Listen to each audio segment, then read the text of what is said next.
Welcome to Early Adopter, the podcast where we help make AI your unfair advantage. I'm Jess, a marketing exec, chief jargon buster, and I help ground AI in your practical day-to-day. And I'm Kyle. I live at the intersection of data, product, and strategy, and I do my best to turn the technical AI chaos into something you can actually use. We go beyond the overhyped headlines and give you the unvarnished truth about AI, what's real, what's hype, and what actually matters for your business. Every week, we simplify the complex, spotlight the risks, and give you practical tools to make smarter decisions as the landscape rapidly shifts around us. From agents to commerce to prompt engineering and vibe coding, we deliver honest insights, actionable strategies, and zero gatekeeping. Let's dive in. This is Early Adopter.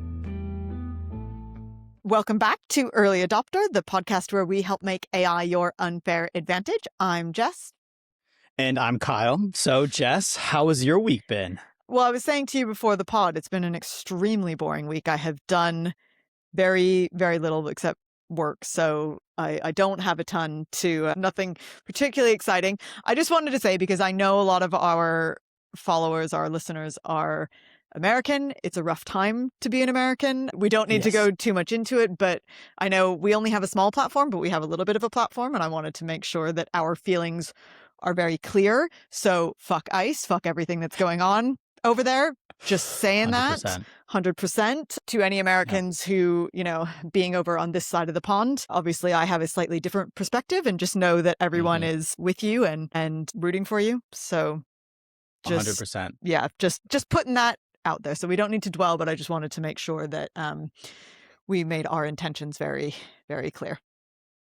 Yeah, and regardless of how you feel about it, I think we all can get behind the idea that, we want to be in a country that's welcoming, that's safe, exactly, and that's, treats everyone, whether citizen or not, equally and respectfully. And so on that basis, I think we can say there's a lot that's not quite right going on right now. Yeah. Anyway, on that note, we can change the tone. I'm terribly sorry about your Rams. Oh, I had absolutely put it aside and put the trauma away, and you just open up that fresh wound. So again, for anyone who missed it, the Seattle Seahawks destroyed the Rams from what I've gathered, and the Seahawks are on their way to the Super Bowl. Please, that's your brother's view. All I will say is they did not get destroyed. It was down to the wire. Okay, I did actually hear that it was destroyed. Whatchamacallit? It was a close game until the very end. It was an exciting close game. It's probably going to be the Super Bowl game. I think whoever won that game was going to win out. Ooh. I'm just saying. I think the Pats have had they've had an easy road to the Super Bowl. So I'm not bitter at all. Well, I'll tell you what I'm doing this week. I'm going to Big Bear. Oh, are you skiing? I'm not skiing because I've had this kind of trip on the books for a little while, thinking that there would be snow. There's snow. Not really any good snow. Oh. There's man-made snow, so maybe do some sledding. Maybe go play around in the village. The whole of the East Coast is getting the snow, not the mountains. And I looked, and it's the only snow they have is what's man-made. It's barely cold enough for them to make snow. So that's a shame. That's what's going on in California. Yay! This week, we are doing a follow-up on our episode on synthetic data, which is something that we got pretty into last week. So if you want the foundations and the background on what synthetic data is and the pros and cons, make sure to go back and check out last week. Today, we are bringing on Lee Henshaw, who is a marketer.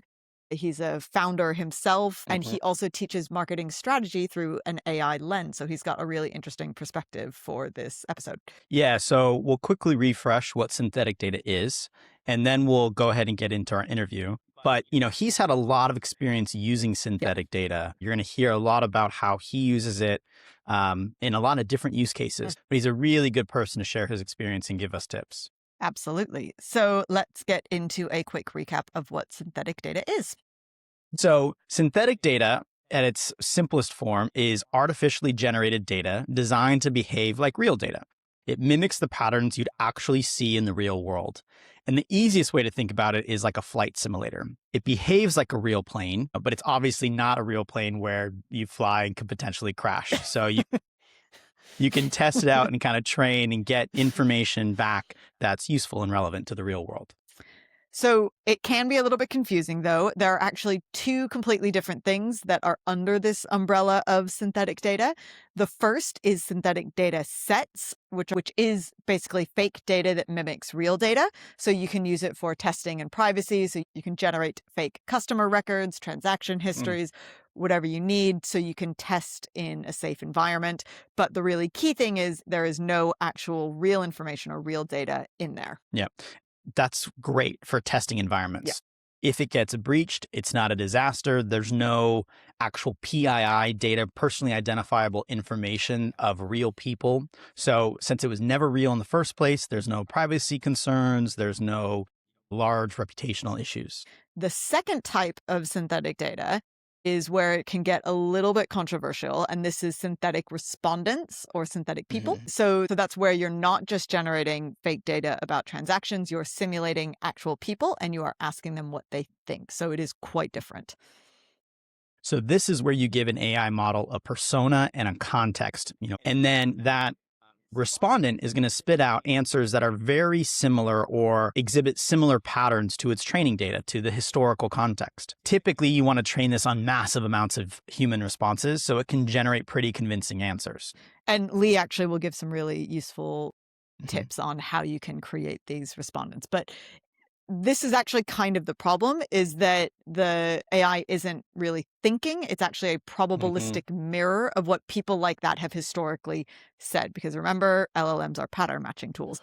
It's regenerating the most likely answer, not an authentic human opinion. So that is just something to have in the back of your mind. Yeah, and for some use cases, that's perfectly acceptable. So we're going to dig into this a little bit today, but know what your use case is and when you need a human respondent versus a synthetic respondent. That distinction is really important.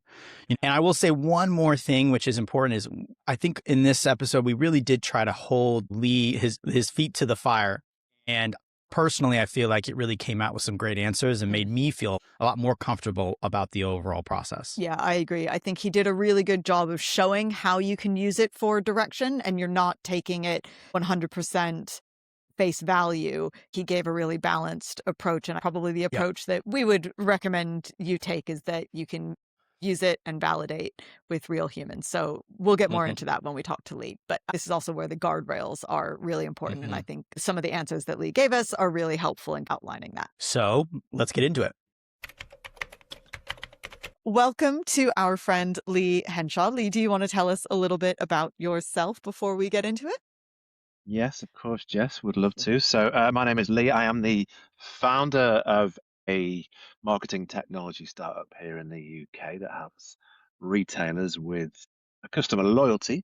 And I'm also the co-host of the Marketer in the Loop, which is an AI training course on Maven. Yeah, you can go search for it now. If you are a marketer and you are looking to improve your AI skills, it's a great course. Well, Lee, thank you for coming on and talking to us about everything that you do. And I know we're going to get into what we're talking about, which is synthetic data and synthetic surveys, but I just want to call out or give kudos because you were the first person that I talked to about this. I know you and Jess had been having lots of conversations about it, but it was the first time I ever even really heard about it or thought about it. And lately it's been popping up all over the place. And so I feel like you were one of the first there. And now that it's becoming prominent, we're really excited to have you on the pod and talk about it and tell people all about it because it sounds like people need to start working with it. Yeah, Lee, we were very ahead of the curve, but I think that's because both you and I have done the course with Mark Ritson, marketing guru here in the UK, who talks a lot about synthetic data. So I think that's what Hmm. we originally started talking about it for. Yeah, that's exactly right. I mean, the thing that Mark teaches us, of course, is that we need to, as marketers, dance to this rhythm of diagnosis, strategy, and Mm. tactics. Strategic thinking is relatively easy to do because it just takes time. Tactical execution can be expensive, but there's lots that you can do that doesn't cost lots of money. But I think diagnosis of a market is something that's always been, certainly Hmm. for startups, something that's been quite difficult Yeah. to achieve because, it's been expensive to do focus groups and expensive to do surveys. And this technology has just leveled the playing field in the most Mm. remarkable of ways. Yeah, so I'm Well, very excited about it. we did do an educational episode last week.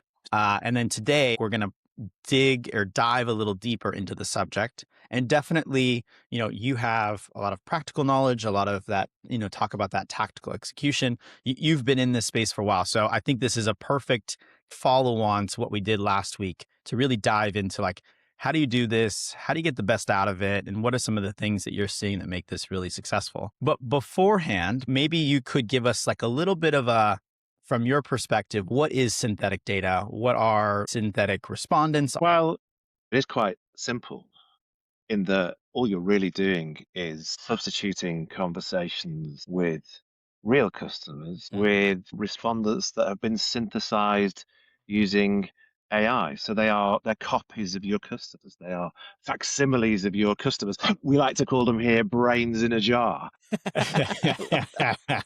And it's no more complicated than that. And the technology is now available for us all to use focus groups and increasingly surveys, so qualitative and quantitative market research in our work. And I think when you're working at a startup, this stuff is a boon because suddenly stuff Mhm, that you might not have been able to do before, you can do now. And of course, it has been around for a little while, but this feels like it might be the year of synthetic data. Kantar, a great market research company, have just released a paper, their marketing trends report for 2026, and they say synthetic data will be the third biggest trend of mhm. the Wow. year. So I think this is probably the year it's going to come into its own as people start to trust it more because there's definitely a Yeah. trust issue with this stuff. Mhm.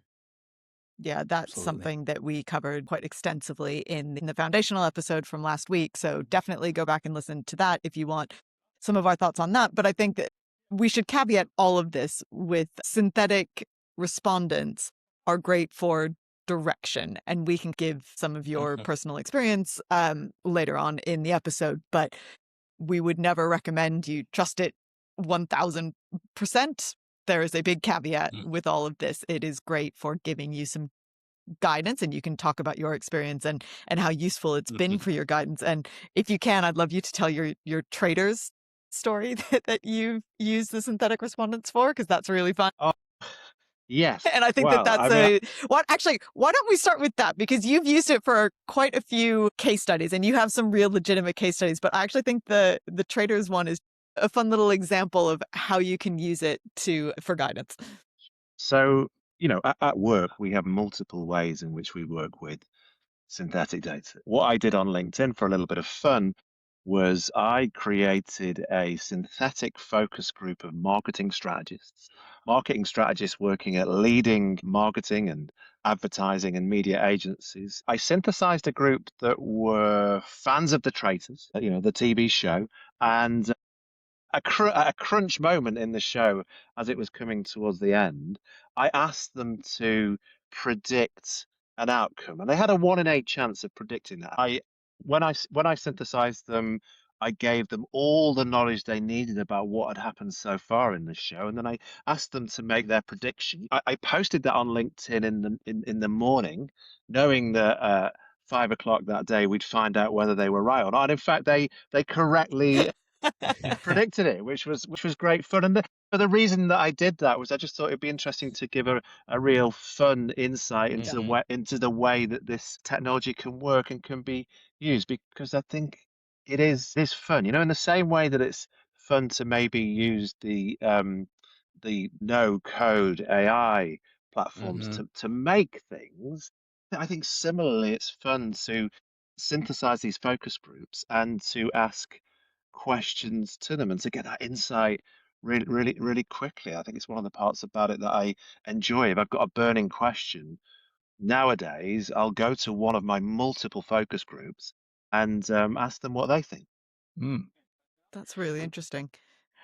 That's a super fun example. I love that because I think it kind of takes some of the pressure off of what are these synthetic respondents doing, and you're kind of putting it into a fun way. It's great that they got the good result, but it also kind of shows, it does probably show that by creating a broad group that represents that sample of that you're trying to get something to answer, they can actually be pretty good at drawing on our collective understanding. You gave them context, and so they can draw on that context and kind of mimic a lot of our kind of collective thinking to come up with a result. So, I love examples where there's not a lot of pressure and you do something fun, but it's illustrative of what you could do in a business environment. So Lee, I think that's actually spectacular because it also gives you. Sometimes I think about this audience and it's like, are we really helping everyone like see it or picture it in their mind? And that's a perfect way to kind of picture it. So appreciate you sharing that.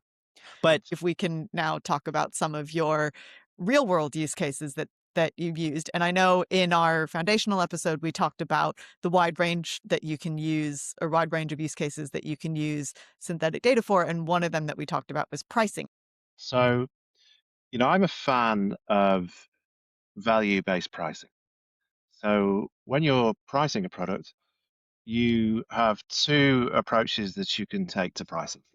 You can do cost-based pricing, which is, I bought it for this much, I'll stick 50% on it and sell it for that much. Or you can do value-based pricing. You can talk to the people that are about to buy that product from you and get a sense of what they might pay. And the great thing about that approach is that you don't leave money on the table if you've got a good idea of quite how much somebody might pay for a Mhm. thing. So there's a technique that you can use. It's got an incredible title. It's called the Van Westendorp Price Sensitivity Meter. Stick that in your pipe and smoke it. And Say that five what, times fast. yeah, exactly. And what you do when you're conducting a price survey like that is you ask the respondents 4 questions about the product that you're selling them. You ask them what price would make them think there was something wrong with it, what price would make them think it was a bargain, what price would make them think twice about purchasing it, and then finally the fourth question, what price would be so much they would say, get out of town, I'm not paying that. Now, when you're working in B2B, as I do, I wanted to ask that question to 200 media buyers here in the UK. I can't get access to 200 media buyers Mhm. and ask them those 4 questions about my product. So instead, I did it with a bunch of synthetic respondents. I engineered 200 UK media buyers and I asked them those 4 questions about my products and got a response. Now, what I would say is when you're using synthetic data to get business insights, there are some processes where you probably don't need to check it with the market. So you might ask a synthetic focus group to help you with the copy for a website or the copy for a Mhm. sales document where you're having a little bit of back and forth where the stakes are fairly low. Say with pricing, the stakes are fairly high. So once I did that pricing survey, I then shared it with a few of the media buyers that I do know that I could talk to Mhm. sense check it. And actually, interestingly, the respondents gave me a price that was so high, I thought, have they got this right? But I went with that high price. And the wonderful thing is I took that high price to the market, and that's the price that I charged. That's brilliant. I think that's the perfect example of how you can use the synthetics for directional support. Mhm. Yeah, what I really like about that, Lee, is and we've talked about this in the last episode, but what I like is you've built a framework. So you start with your test of a larger sample size, a group that you could, like you were saying, it would be difficult for you to get to or to run a traditional research process against. That gives you an idea of where you wanted your pricing to be. And then you went and validated that against people who represent are similar or represent that market on a much smaller sample size just to kind of stress test and make sure you're good. I think that's a really good process and framework that people should use with synthetic data. You want to validate that again against the market. And like you were saying, I think it's also good to kind of layer on a matrix of how risky is what you're trying to get from that market. So pricing, fairly sensitive, fairly important, messaging a little less so. And so that probably can also tell you how much validation you should do or where you can validate in the market. If people start thinking even beyond marketing, marketing is a great one. Beyond marketing, it's very difficult to get to CEOs or any CXO. And this could be this is a really great way to get access or to test against just any audience that traditionally has been very difficult to survey. Well, Lee, you did that as well, didn't you? You have a use case for trying to talk to CMOs as well. So my business is in the retail sector. And I am very, very interested in knowing what the CMOs of retailers think. And I have a focus group of 12 CMOs of UK retailers that I've engineered, and I speak to them almost daily. So I was speaking to I was speaking to them just today to see what they thought of my new sales deck. And actually, one of the things that I've seen change over the last year, which has been quite interesting, is that when I first started doing this, the respondents were probably overly sympathetic. Mm. And now I've engineered them in such a way that they are deeply critical. Sometimes so critical that I don't enjoy talking to them. Sometimes you need that though. Like that, because that's actually that's a common problem with AI, is that Yep. it's too sycophantic. It's Yep. too positive. Something like an investor deck or a sales deck, you need that criticism. You need that pushback. It's actually more helpful to have the criticism than it is to Mhm. have that really sycophantic approach. So it's actually quite important to have that. Yes, and I think, our experience with generative AI really in the production of words and images and video is that we know, certainly as marketers, Mhm. that we have to be in the loop, guiding this technology Yeah. and pushing it to a point where we get something that is useful to us. And I think that's where we are with these insights that synthetic data can give us. We can have long conversations that can give Mhm. us an insight that can impact on the way that we conduct business from a small way to the way in which we might write copy for a website, all the way through to something really significant like the way we might price a product.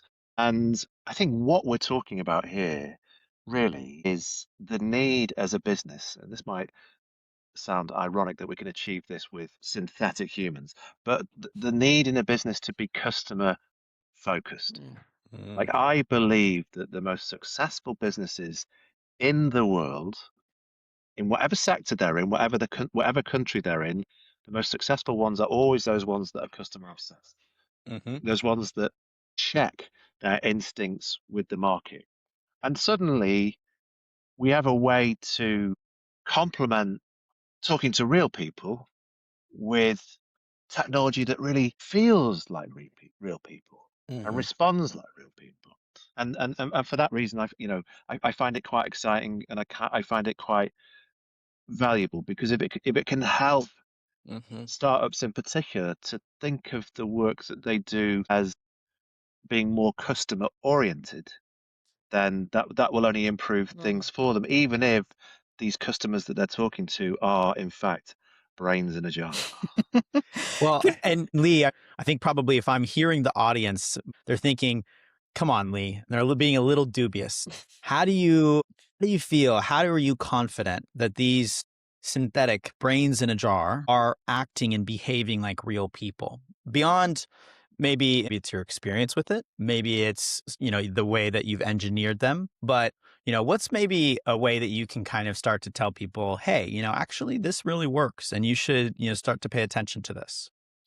Well, I think that boils down to whether or not you can trust the insight, because market Mhm. research is all about harvesting insight.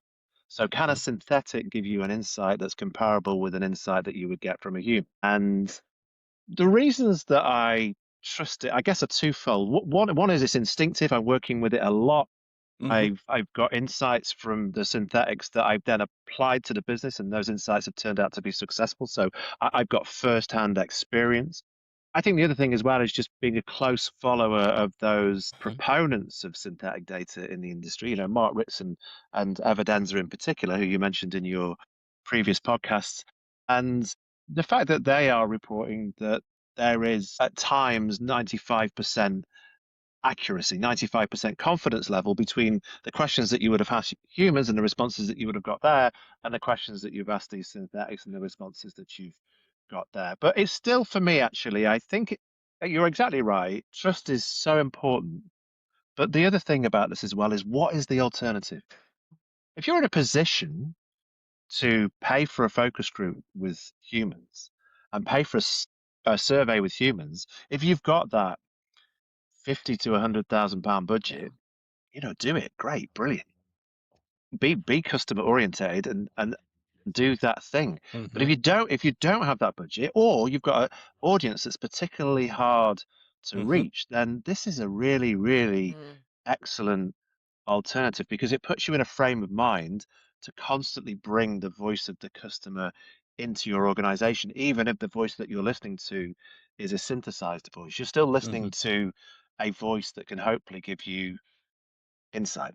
Yeah, I think that's a great framing. Jess and I talk so often about how the different concepts that we bring are about how is it democratizing that process or what you're doing. How is AI making it easier or more accessible to do some of the things that have been done traditionally? And I think you hit it on the nail right there, which is sure, if you have that budget, if you have an audience that you can get to, you can still go down that path. But if you don't have the budget, or if you can't Mhm. get to those people, or you're trying to do something really niche, AI is now making it more accessible for you to be able to do that. And so I think that's, a big part of what we always talk about. And I think it's really, really important. And what I hear from you is, really this tool can help you get the voice of the customer faster, quicker, and maybe a little bit cheaper. There still need to validate. You still need to, make sure that you test the market, but it really can help you make leaps forward that you otherwise wouldn't have been able to do.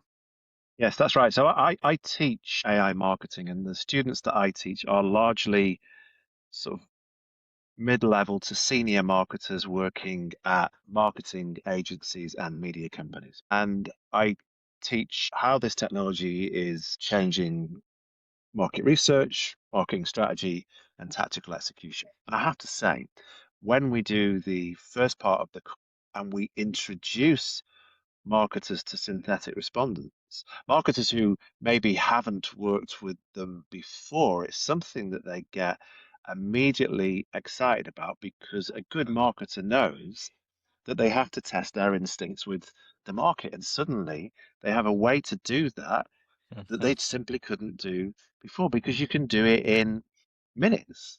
When Hmm. I've got a burning question, I can go to one of my synthetic focus groups and see what they have to say.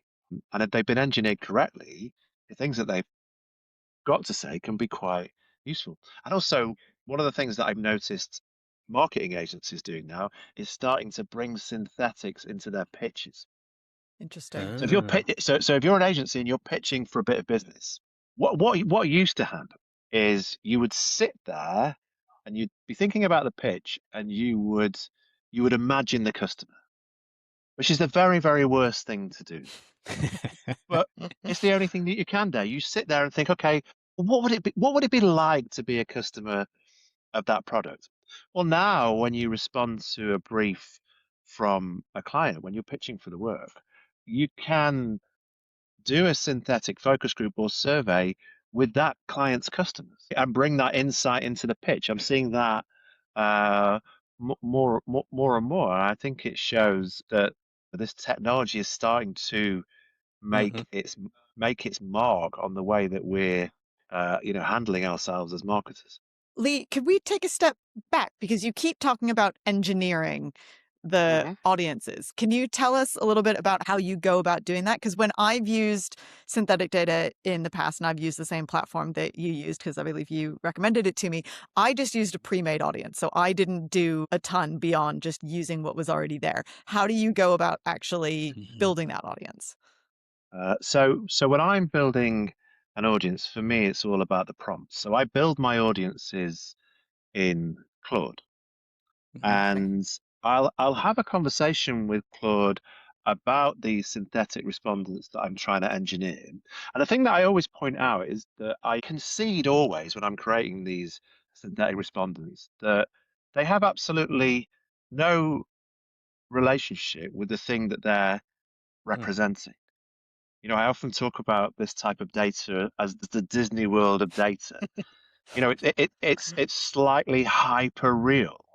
It's Hmm. unusual, isn't it? This thing that we're doing now, it's quite unusual. So I will ask the AI that's generating the respondents to consider that, and I'll ask it to tell me where it's going to go on the internet to find the data to create the Mm. respondents. So I like to have a long conversation with Claude about exactly where it's going to go to get the data and how it's going to engineer these respondents. And only once I'm happy with that will I say, okay, go ahead and Mhm. create those respondents. I'll then drop those respondents into Ask Rally, which is the platform where I like to conduct the focus groups, because the great thing about Ask Rally is it has what it calls base memory. So you can have an ongoing Mhm. conversation with the respondents. So the engineering of the respondents to me is simply a conversation in Claude where you Mhm. really acknowledge that the thing that you're doing is a little bit strange, that you're creating something that is hyper real, and you concede that it's not really grounded in reality, Mhm. but you want to make respondents that are most likely to give you an insight that is useful. And Lee, I'll just ask the dumb question, which is, when you're asking Claude, do you ask it to create individual 400 people and then you upload that into Ask Rally, or are you asking it to create a persona and then Ask Rally is then actually creating the 400 people off of that persona? So with these platforms, you can do qualitative and you can do quantitative work. AskRally is a qual platform. So actually in AskRally there is a limit to the amount of Hmm. respondents that you can create. So well, certainly with their starter package, if you pay more, you can do a full survey. So the way that this typically goes, because it is just another piece of market research, all you're doing is substituting the Hmm. humans with synthetics, is that you will um, you'll do your secondary market research. Whoever you are, whatever company you are, whatever organization you are, you're going into a market that other people are playing in. So Hmm. there will inevitably be loads of data in there that you can pick up for free. Secondary market research. That's always the place to start. And once you've got that secondary market research, that's also a really good thing to share with Claude before you create your synthetics. It's like, look, this is what I already know because of the research that I've done into the market. Hmm. You then create the focus group of 12 respondents. And when you do a focus group, what you're really looking for is hypotheses that you might want to test in the survey. And Hmm. when it comes to creating a survey in these platforms, that's a lot more expensive Hmm. because you're generating so much data. So I did a big piece of work last year working with a UK media company, well-known media company, doing a piece of segmentation with them using AI entirely. So we did the focus group, we came up with our hypotheses, and we then interviewed 385 of their readers. And we interviewed them and asked them about 30 questions. And we ended up with 600,000 words of data, 600,000 words of responses. So what we had to do then was build uh, an AI agent that we built in Base 44 that could go in and help us segment all that data that we found. Hmm. Uh, it would have just taken us so long to do that manually. So it is, it's if you want to go as far as to segment a market, then there's many steps in Yeah. that process, and the AI can help you with that. And you can end up doing a piece of work that in the old world might have cost you anywhere between 50 to 100 grand for, the price of a subscription and maybe, a day or two of work, which is, Wow. it's quite remarkable. I mean, this is why these synthetic market research companies are doing so well, because what Yeah. they're really doing is massively undercutting the incumbents. Yeah, I remember, doing some traditional research. Jess, we've done quite a bit in the Yeah. past. And, you bring up a really good point. It wasn't just the focus groups or the surveys, but it was then all the analysis that Yeah. happened afterwards. And sometimes that took even longer than doing the research itself. Yeah. So the fact that that has also been shortened down to a couple days and the cost of a subscription is also a big point of this as well.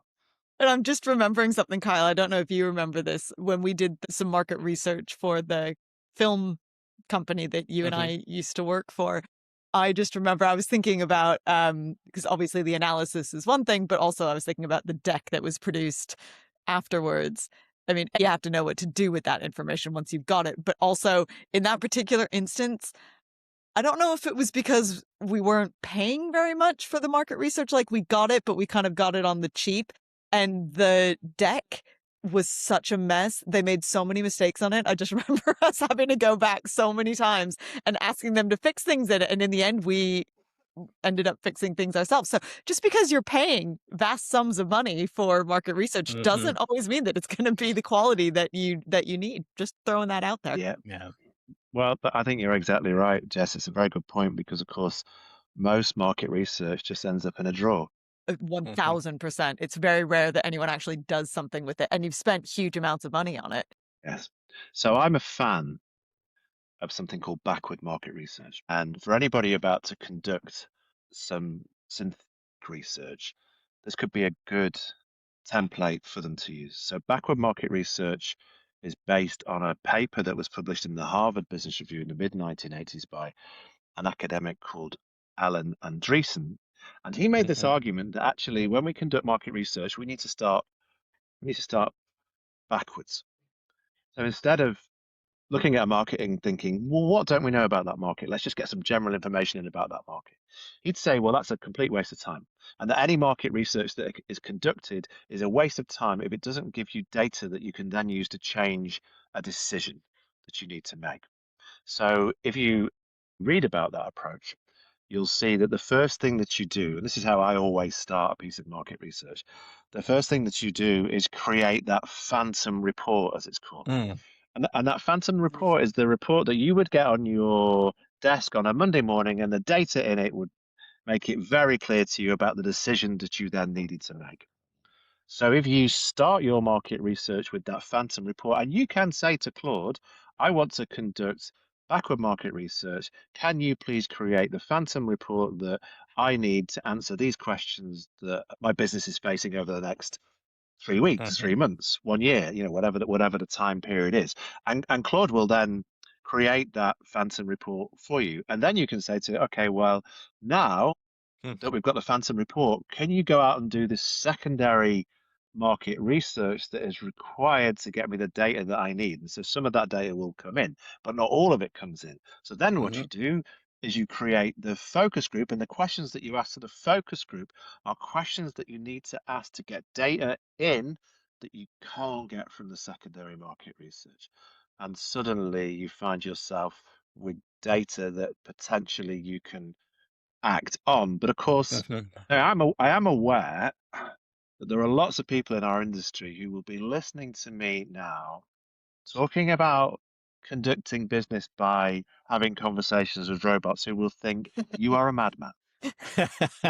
And I understand that point of view. When, Peter Weinberg, one of the owners of Evidenza, does one of his posts on LinkedIn comparing, for example, synthetic data with other types of synthetics like synthetic diamonds or synthetic vanilla, he picks up so much hate.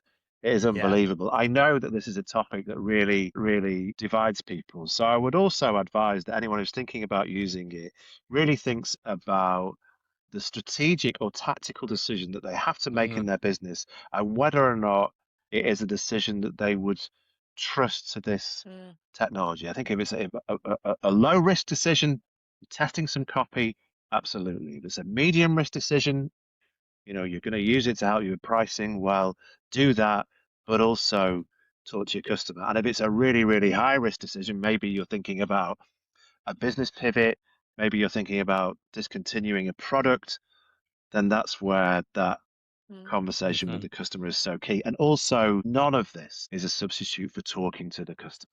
Yeah. Talking to the customer as a customer obsessed marketer is still the most important thing that you can do. But I do think it is becoming a lovely complement to Yeah. the work that we try and do. What are some common missteps or mistakes you see people making when they try doing synthetic surveys or using synthetic data? And what are some tips you could give to avoid those mistakes? Well, I think right now the biggest mistake is not doing it. I love that. Okay, I really great. do. Yeah. I think the biggest mistake is not doing it, because we've got a tool here that can be really, really helpful. I mean, there is a problem in the marketing industry that most people who work in marketing aren't trained in marketing. And I don't mean to say that to use it as a stick to beat anybody, because that happens so much in our industry. So many of the marketing practitioners that are trained in these quite arcane theories love using that knowledge to beat the rest of us, and that's not me. What I would say is that, if you're a marketing practitioner, then like any practitioner, it's quite good to increase your knowledge of the craft. And one thing to do probably before using synthetic data is getting an understanding, just a basic understanding of what market research is. Mhm. Because most people who work in marketing, they work in tactical execution, they work in promotion. That's the extent Mhm. of their understanding of marketing because that's the day job.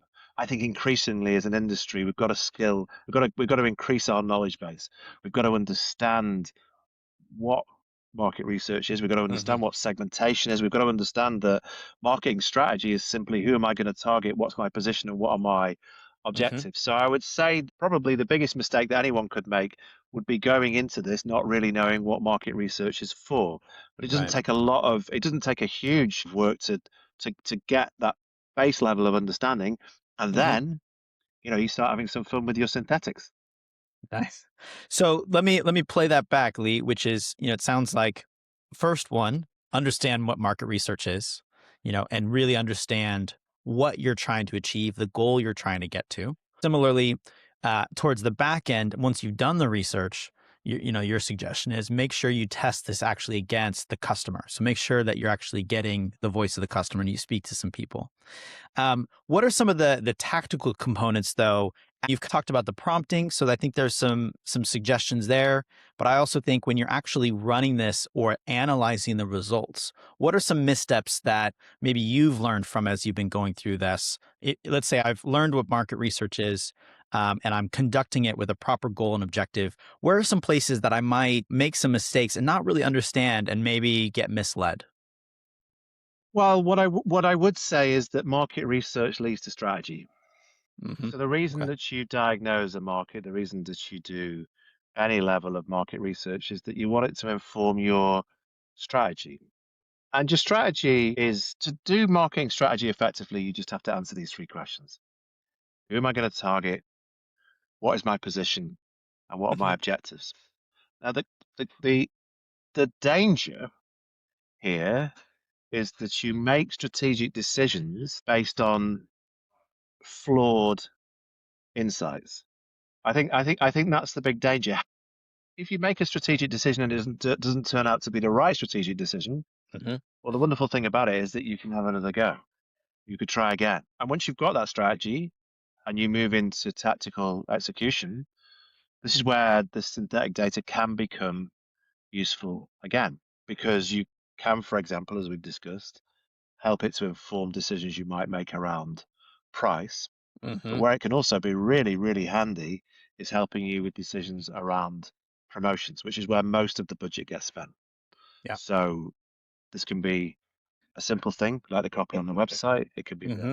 simple thing like helping you with the copy in a sales document, but it also might be something more sophisticated than that. You might talk to either a focus group or you might do a survey to determine the media habits of these Hmm. Mm. customers so that you can then choose the right promotional channels Yeah. to reach them. So it can be Hmm. incredibly powerful, helping you make decisions that you might have otherwise made in isolation. I just had this picture in my head that your focus group, they're basically just sat in that room forever, right? Which you could never do traditionally. But what I think is so useful, and Jess and I have experience with this when we ran our research, you can really only sit them down and ask them those questions. And then once they leave, you can't go back to them, right? And so I like that where Right. what you're bringing up, which is you can go back to that focus group. Let's say you asked them about pricing. Well, you can go back to them and ask about their consumption behavior, and that can start to inform you going forward. So you get a lot of different bites at the apple, if you will. You effectively can continue to kind of test. Once you build a really good audience and you're comfortable and you're confident in it, you can continue to go back and test different assumptions against them. Yes, you're exactly right. And last year that was one of the big light bulb moments for me with this because we did a focus group, and then one of the researchers that I work with here, we were discussing the results. And I was like, oh, if only we'd asked.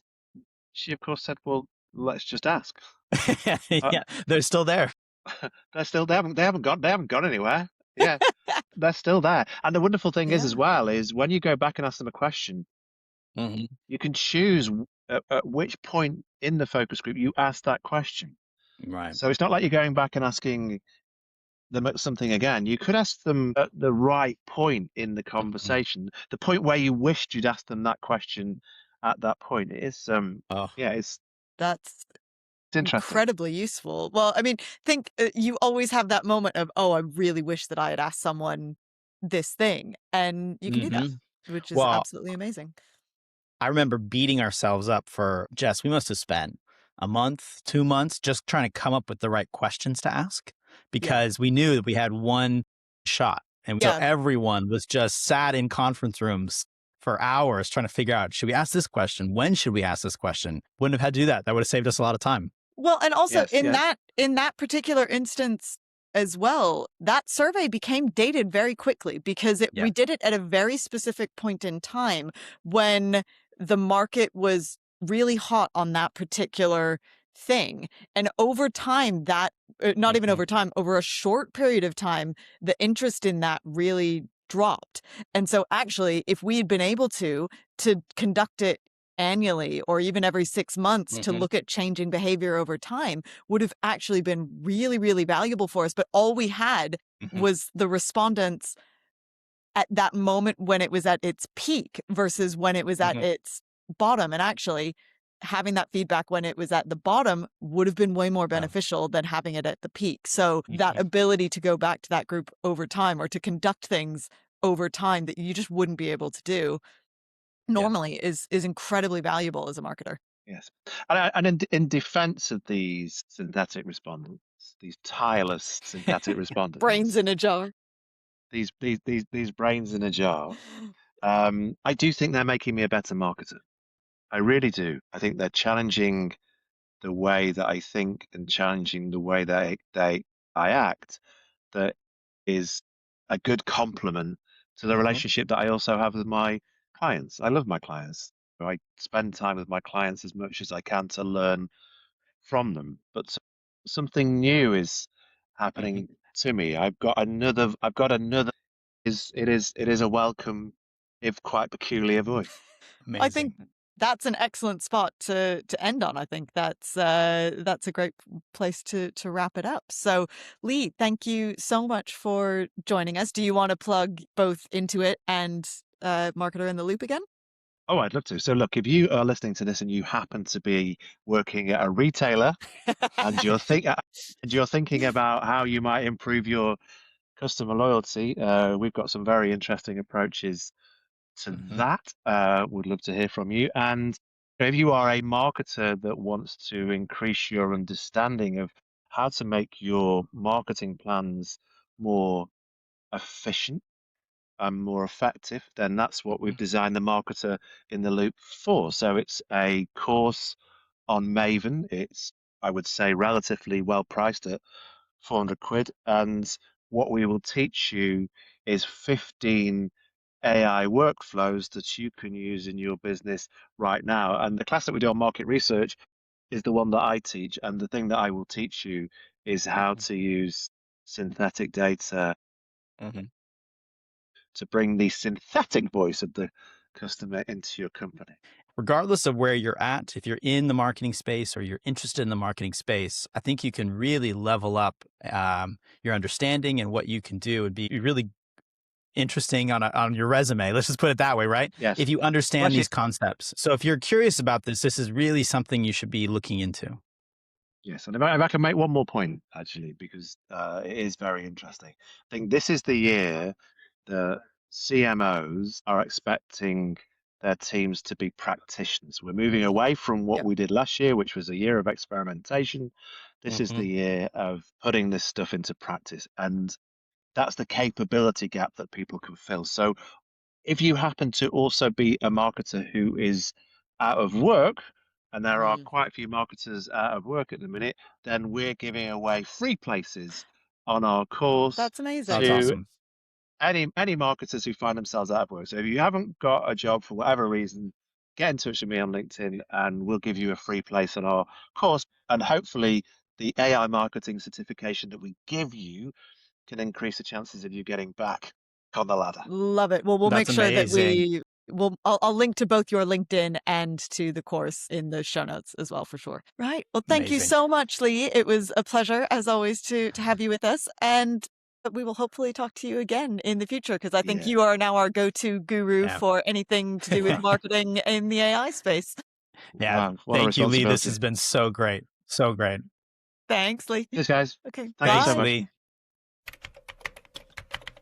Okay, so let's get into AI news of the week. So Okay. we've got three really interesting developments this week when it comes to our news stories. We are starting to see the developments of major world models releasing. They've all happened this Mhm. week for some reason. We actually had two initially, and then Google released one on Friday that we had to make sure we included. But they are all taking really different approaches.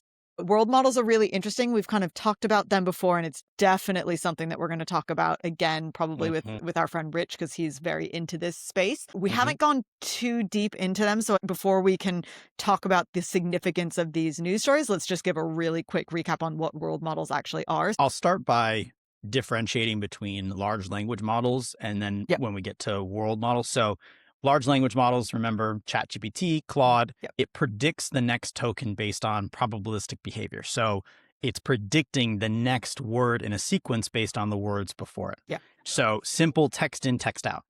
A world model is different. It's building an internal representation of how the world actually works. So think more like visual representation.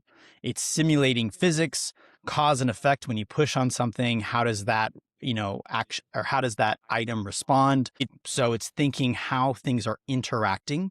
Quite frankly, things that large language models are very bad at. And based on, research from a lot of different groups, we'll never really we'll never have the ability to do. So these world models are learning from video data instead of text data, Mhm. or 3D simulations or interactions. So basically anything that shows how things change over time, not just what words come next. So as we've said with LLMs, it's the pattern matching. This is much more around prediction. And the key thing is that it can then use that understanding to imagine what comes next. So it can simulate. So it can say, if I do X, what probably happens. So that is the key difference between an LLM and a world model. We're kind of reaching the limits of what large language models can do. If you were to train on all the text in the world, as like if you were training like a young child on just only text, there's only a few years of information there. Where you really learn as a human is all of the visual representation, interacting with the world. So you think about large language models as we train them on text, they effectively hit that same limitation if they can't actually interact with the visual world. So imagine you're building an AI agent that needs to plan out a week of work or navigate a complex scenario. You can't just have it predict the next token like a large language model would do. You need it to think ahead, imagine different outcomes, simulate what if I did this instead of that. Large language models are not really good at that. They're more reactive because they're just predicting based on what they've seen in the past. World models, however, let you simulate in your head before you act because they have a lot more of that spatial reasoning. This is why allowing kids to play and like have them use their imagination is such an important thing to do, because they're learning. So LLMs have learned patterns in text, but they haven't learned how the physical world actually works. So LLM scaling is kind of hitting a wall on all of this. So things like physical reasoning, reliability, long horizon plannings.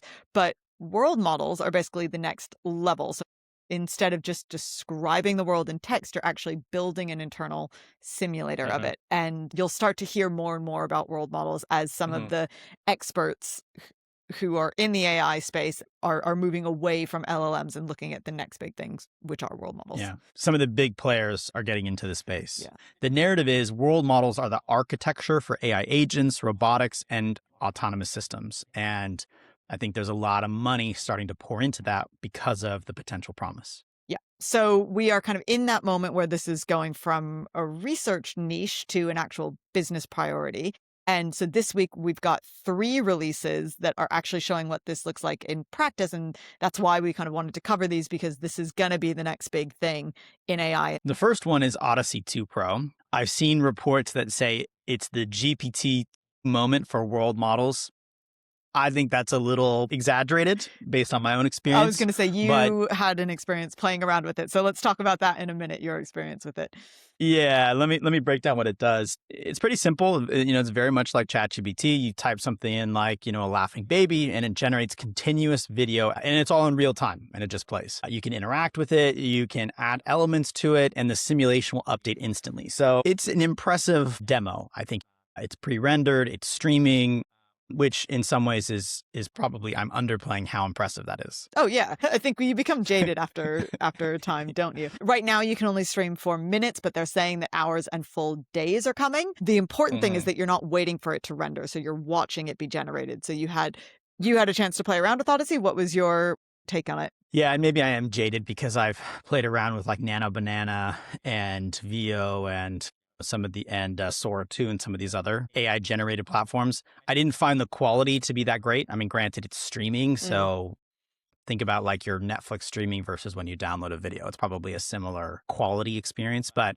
yeah, I found it was impressive for it to generate and then constantly be replaying this segment. That being said, I didn't think the quality was that great. And I think before it has like a real like kind of GPT-3 moment to like actually go into the mainstream, it needs to be longer and it needs to be higher quality. I would assume that is going to be on the way fairly quickly. I bet. And then I will be eating my words. Yeah, I'm exactly. Sure. So the second release was from World Labs, which we mentioned a minute ago. They are doing something slightly different with their World API. So instead of starting with a text prompt, you upload an image, a video, or a description, and then their model generates a fully navigatable, is that the word? 3D environment, so you can walk through it. You can export it if you want to use it in other software. So it's really accessible from that perspective as well. Odyssey is I describe a scenario and interact with the video in real time. World Labs is I show you a space and then you can explore it in 3D. Different tools for slightly different jobs. It'll be interesting to see where they go. And the third one just dropped on Friday from Google DeepMind. They have launched Project Genie, which is a web app, emphasizing the fact that it's a web app, powered by their Genie 3 model. So you prompt a setting and a character, you preview it using Nano Banana, so I would assume that the quality is going to be much, much stronger. You can fine-tune what you want, and then you navigate an explorable world in first or third person, so you can walk, fly, drive through environments.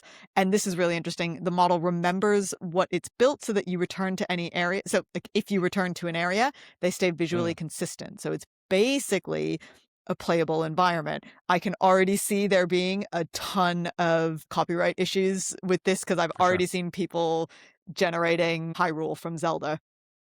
So Nintendo's going to come down like a ton of bricks on them. Love that. I just love seeing like reality mimic sci-fi and fantasy. It's very this is Ready all Player Ready Player One. Yep. Yeah, which I'm here for. Obviously, loved the book, loved the movie. Anyway, getting back to it. One, I would say friction point, not so much this, but the price. Sessions are capped at 60 seconds right now due to the compute costs. And it is limited to Google Ultra subscribers, which is a $250 a month tier. So it is available to use today, but I don't know anyone that's using Google Ultra. No, I've never heard of anyone I'm knocking using it or anything, but so I don't know. From a practical perspective, though, there are a ton of different use cases for world models, and this is where it starts to get really interesting. Gaming is an obvious thing for world models, but there's also a lot of more serious use cases for it. So robotics, you need a ton of different environments that a robot can test. We're always seeing robots falling down stairs. So, there's that. You hate to see it. I don't know. It's pretty funny to see. So if you build all of those manually, it's insane, but now you can generate them from a few images. Yeah. Architecture is another interesting component. Medical students can practice in generated operating rooms. Obviously, we have our flight simulator, but pilots can train in procedurally generated flight scenarios. The applications are endless. So is this the GPT-2 moment for world models? It's a little up in the air still. I mean, no one predicted that ChatGPT would catch on the way that it has. I think we'll see what happens with world models. I don't know when their kind of consumer moment is going to come, but from a emerging technology perspective, this is definitely the space to watch. And the fact that we had 3 major models dropping in 1 week is actually quite a big news story from Mhm. that perspective. I'll give one little perspective in terms of ChatGPT moment. I think ChatGPT had such massive adoption so quickly because it made AI very accessible. I think the world models lend themselves more to like proper application. Yeah, that's a good point. I think it's more of a novelty for the average person. But if we start talking about some of our examples around autonomous models and flight simulation and search simulation, stuff like that, the applications within business and what people can do in Yeah. specialized skills is huge Yeah. and so important. But I'm not sure that translates like ChatGPT did to Yeah, the I just would average agree person with trying to that. write Yeah, emails, I right? would I would agree with that. So anyway, Yeah. watch this space. Know that you heard about world models here first, because it is definitely going to be a big thing, especially in business space. So moving on to our AI gone wrong. So this is every academic's worst nightmare. I feel so awful for this guy. A professor at the University of Cologne lost 2 years of work, including grant applications, lecture notes, research revision, and he lost it because he uploaded everything into ChatGPT. Yeah, it happened because he disabled the data consent option to see if ChatGPT's features would still work without sharing his data. And when he did, every single one of his chats disappeared. OpenAI said that they provided a confirmation prompt before permanent deletion, but he said he never saw one. I think it's one of those he said, she said things where we'll never actually know what the answer is. I mean, on one hand, why is a professor using ChatGPT as his primary storage for his irreplaceable work? That's a big question. That is definitely a him thing. And I think Yeah. no one should be storing all of their research in one place. They should always have backups. Mm-hmm. But he is also a paying customer for ChatGPT Plus, so he trusted the product. And, really at the end of the day, OpenAI markets it as reliable. So you have to, have Yeah. some trust in your tools. I think this is silly. Like the idea that a professor Yeah. put all of his work there without backups or downloads or just the fact he's using ChatGPT is kind of ridiculous. But I think the reason we bring it up is to basically give a horror story, a cautionary tale. Yeah, for right? sure. So that obviously his workflow was reckless. Obviously, OpenAI sold him something without making it clear that it's not a safe storage system.